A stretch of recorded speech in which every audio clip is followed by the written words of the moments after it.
బడుగు బలహీన వర్గాల కోసం పాటుపడిన వ్యక్తి కొండ లక్ష్మణ్ బాపూజీ అన్నారు బీజేపీ ఎంపీ కొండ విశ్వేశ్వరరెడ్డి. గత సర్కారు బాపూజీ విగ్రహం పెడతామని మాట తప్పిందని చెప్పారు. కాంగ్రెస్ ప్రభుత్వంతో ట్యాంక్ బండ్ పై బాపూజీ విగ్రహం ఆవిష్కరించేలా పోరాడతామన్నారు బీజేపీ ఎంపీ కొండ విశ్వేశ్వరరెడ్డి.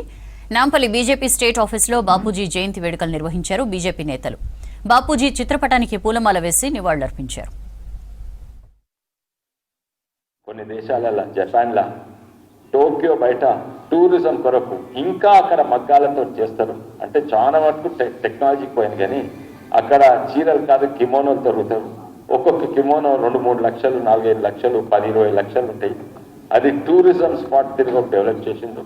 నేను అప్పుడు కూడా అన్నింటిని అప్పుడు ఏంటంటే హైదరాబాద్ పక్కకు ఒక సెంటర్ అంటే ఇది ఒక మ్యూజియం తిరిగా కొంతమందిని పెట్టాలి. Indian institute of handloom technology దాన్ని అక్కడనే ఉంచి దాన్ని కూడా స్టేట్ గవర్నమెంట్ దానికి మద్దతు ఇచ్చి దాన్ని ఇంకా పెద్ద చేయాలని నా కోరిక ఉన్నది. ఆ తెలంగాణ సాధనప్పుడు టీఆర్ఎస్ పార్టీకి మద్దతు ఇచ్చింది ఎవరు? తన సొంత ఇంట్లో మద్దతు ఇస్తే తన అన్నారు కూడా కేసీఆర్ గారు. ఫస్ట్ ఆఫ్ ఆల్ పెద్ద స్టాచ్యూ పెట్టిస్తాం, అది అయిపోయింది కదా. మళ్ళీ మున్గోడు ఎలక్షన్ మళ్ళీ అదే పాట పాడిండు, పెద్ద స్టాచ్యూ పెడతారు ట్యాంక్ బండ్ దగ్గర. స్టాచ్యూ పెట్టిస్తే ఏమైందంటే పెట్టలేదు, కానీ అదే అయింది. ఉన్న ఇంటిని గుర్చుకున్నాడు.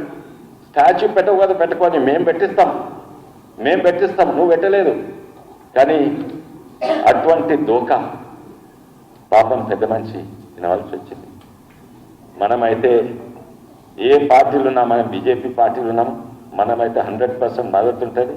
కాంగ్రెస్ పార్టీ మీద ఒత్తిడి పెట్టి ఆడ స్టాచ్యూ తప్పక మనం సాధిస్తాం.